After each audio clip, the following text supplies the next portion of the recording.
Good morning. Thank you very much. It's a great pleasure for me to be here this morning. Before we start, if I could give, by way of introduction, a very brief explanation of what my role is. My name is Aidan O'Connor, as you said correctly. I'm the head of the F3 unit, which is in DG SANTE. We're located in Ireland, and our primary function is, on the one hand, the implementation of the Sustainable Use of Pesticides Directive, and on the other hand, to carry out audits in a number of areas, primarily in relation to plant health, the implementation of 1107 in regard to the authorization, marketing and use of pesticides, and of course for the SUD. And I'll be coming back to that later in my brief presentation. The colleagues on the spot have kindly agreed to manage my slides. There's very few slides, in fact, there's only 4, so the transitions shouldn't be too complicated. So maybe if the colleagues could put up the first slide, please, thank you. Lovely, thank you so much. Well, for the benefit of the colleagues who aren't so familiar with the acronym SUD, you will be seeing this a lot in the few slides that I do have. That's the Sustainable Use Directive. The directive is the 2009 number 128, which was adopted in October 2009. And basically that would be the focus of my presentation this morning. So as we are all well aware that the use of pesticides is a very sensitive and polarizing topic among the stakeholders, among the policymakers, and of course on the part of the citizens. That led the Commission, as some of you will be aware, to propose a legislative proposal for a regulation, in other words, to replace the directive by a regulation. And that was adopted by the Commission in 2022 in June, and that was the Sustainable Use of Plant Protection Product Regulation. And it had the ambitious aim to help reduce the use and risk of pesticides, which of course was already the aim of the directive. But the directive obviously has certain peculiarities which will be strengthened by a regulation. So as everybody in the room is probably very well aware, the SUR proposal was rejected by the European Parliament. And as no progress was being made either in the Council, the Commission withdrew the proposal. And the President announced that in Strasbourg in the beginning of last year, in February. But in announcing the planned withdrawal of the SUR proposal, President von der Leyen also emphasized the need for a different approach and more dialogue. So following on the President's guidance, the Commission immediately focused on better implementation by the Member States of the SUD. Commissioner Verheugen has also indicated in his written reply to the European Parliament questions before his appointment his willingness to hold a dialogue with Member States, the European Parliament and other stakeholders to look at how to improve the implementation of the SUD during the mandate. So this is very much foremost in our objectives, is to improve implementation by Member States. The Commission has already taken a number of concrete steps in this direction, notably with the strategic dialogue on the future of EU agriculture, and now more recently the published vision for the future of agriculture and food in the EU. So if we go back to the SUD objectives, the reduction in the risks of pesticide use and the promotion of non-chemical alternatives are core objectives of the SUD. So this is very much in keeping with the previous 2 presentations. The objective is to reduce, on the one hand, chemical pesticides and to increase, on the other hand, the alternatives, the availability and the use. So the directive established a framework to do precisely that. And Member States, for their part, they're required to implement the directive through national action plans. So each Member State had to draw up a national action plan, and these are what are being implemented by the Member States. The national action plans must include quantitative objectives, targets, measures and timetables to reduce risks and impacts of pesticide use on human health and the environment. And more importantly, from today's discussion, the plans should also encourage the development and introduction of integrated pest management, another acronym, I'm afraid, IPM, and of alternative approaches and techniques in order to reduce dependency on the use of pesticides. Specifically, Member States have to establish appropriate incentives to encourage professional users to implement crop or sector-specific guidance on IPM. In addition to IPM, the National Action Plan should include measures covering training of users, advisors, and distributors. So the full implementation of the SUD by Member States, including IPM, would allow farmers to use pesticides more efficiently while maintaining the downward trends in the use and risk of chemical pesticides and the use of the more hazardous chemical pesticides.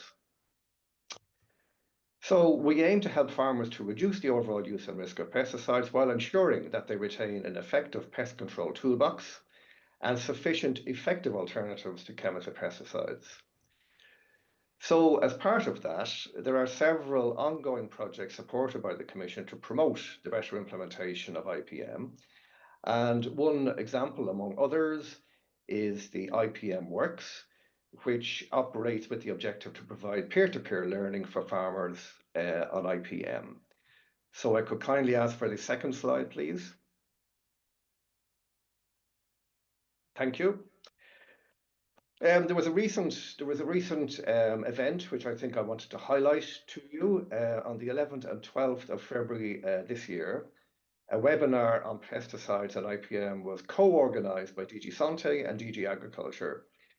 And this was the first time that the Commission organised such an event in this policy area, with the primary objective of fostering collaboration between researchers and regulators to facilitate the uptake of research results in the EU market. You will see in the slides, by the way, these slides may be distributed to anybody who's present. You will see that I included in that a link to the report of this webinar, which I think some people will find particularly interesting. The event included the presentation of summary fact sheets. Again, these were drawn up specifically for this event and are published on the website. And these explain the various, of which were numerous, EU-funded IPM projects aimed at bringing relevant insights and information about the projects closer to national authorities and other stakeholders. So like I say, on the one hand, you have the report of the event, and in that report, you have the link to the summary fact sheets, again, which I think will be very interesting. The event again highlighted the importance of two things. On the one hand, the greater availability of user-friendly guidance and information, which needs to be adapted to local conditions to help busy farmers to use IPM. That's the first and foremost.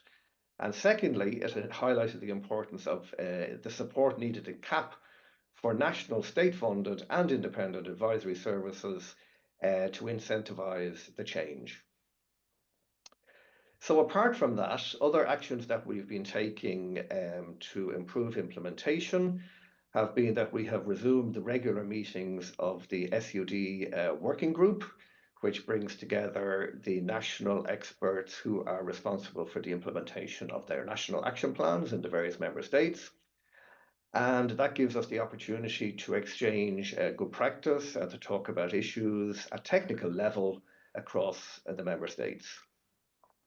For our part, in our unit, Unit F in DG SANTE, we will be resuming routine audits of the implementation of national action plans and so generally by the member states to verify how, in fact, the implementation is operating on the ground.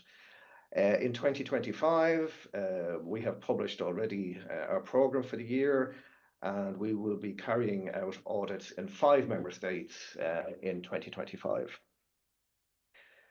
So in addition to that, the report of the strategic dialogue, which was mentioned earlier, there is a clear call for a robust legislative framework for biocontrol products and approaches. The suggested measures include fast-track authorization for biocontrol products and an increase in national administrative capacities and expertise to handle applications for these products, and also to promote the application of on-farm biocontrol practices as for IPM control. These recommendations have also been specifically addressed in the vision for agriculture and food. And that brings us to the third slide, please.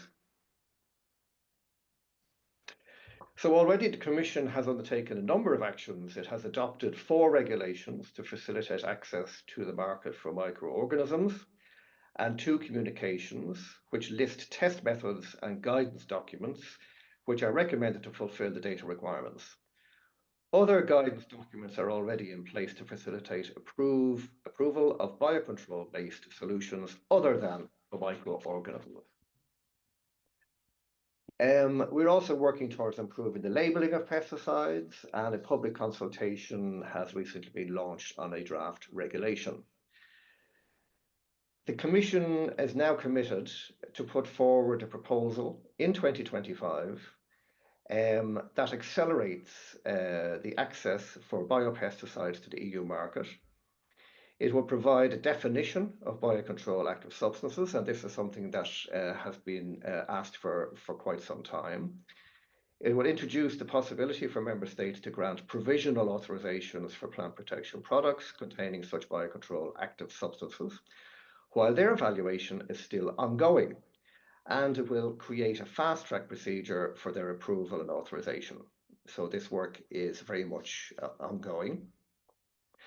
Some people will also remember that the Commission's evaluation of the SUD, which was carried out as part of the package for the proposed SUR regulation, it was pointing out that the coherence and complementarity between the SUD and the CAP had been weak until that moment. There were relatively few incentives in place to support a transition towards better implementation of IPM and reducing the risk of pesticides. There is strong evidence that the links between CAP and the SUD therefore will need to be improved. On another front, digital tools and precision application techniques have I would say, significant potential to mitigate the risks from the use of pesticides. The Commission needs to support efforts to help farmers in the shift towards digital and precision techniques, as specifically requested in the final report of the Strategic Dialogue on Agriculture. The vision for agriculture and food emphasises that digitalisation, including AI, research and innovation, covering agri-tech technologies, have the potential to revolutionise farming and reduce on-farm costs, thus contributing to better incomes. Precision farming and data-based solutions can also increase profitability through the optimization of inputs. Turning then to plant breeding innovations, including the use of biotechnological tools such as NGTs, new genomic techniques, are key to accelerating the development of climate change resilient, resource-saving, nutritious and high-yielding varieties, and thereby contributing to EU food security and food sovereignty. Numerous products in development or close to marketing which can contribute to reduced input use, not only plant protection products but also fertilizers, contribute to the resilience of crops to extreme weather events, and have other nutritional benefits. NGTs can also yield microorganisms with positive impact on agricultural production, including the reduction of inputs. The legislative proposal on plants obtained by certain new NGTs, adopted by the Commission in 2023, seeks to create a framework for facilitating access to the market for safe NGT plants in the EU, which will benefit farmers, consumers, and the environment. As recognised in the Commission's vision for agriculture and food, speedy adoption of this regulation is essential for the EU to benefit from the biotechnology potential in the agri-food area. The Commission is continuing to work with the Council and the Parliament to make progress on the proposal, and will take a position on the amendments proposed by the co-legislators at the appropriate time in the legislative process. The final slide, please. So, to summarise, further progress towards achieving the sustainable use of pesticides and reducing the risks and impacts of pesticide use on human health and the environment can be achieved through a number of measures. First and foremost, the reinforcement of practices for crop protection that reduce the need for chemical pesticides, and that in particular involves the use of IPM. We also have to do a shift towards digital tools and precision application techniques.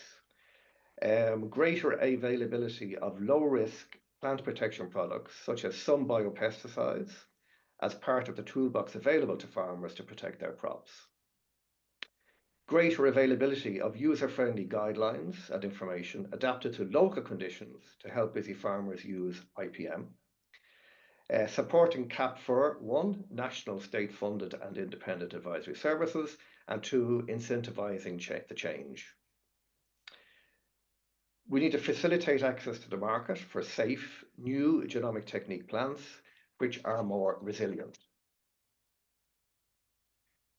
So voila, that essentially is what I wanted to say. We're focusing on the need for better implementation of the SUD by member states on the ground. And also we need to support and engage with farmers who are the key actors on the ground to help and reduce the use of the pesticides, and also for their benefit and to protect their health. So thank you very much, and I hand back to the chair. Thank you.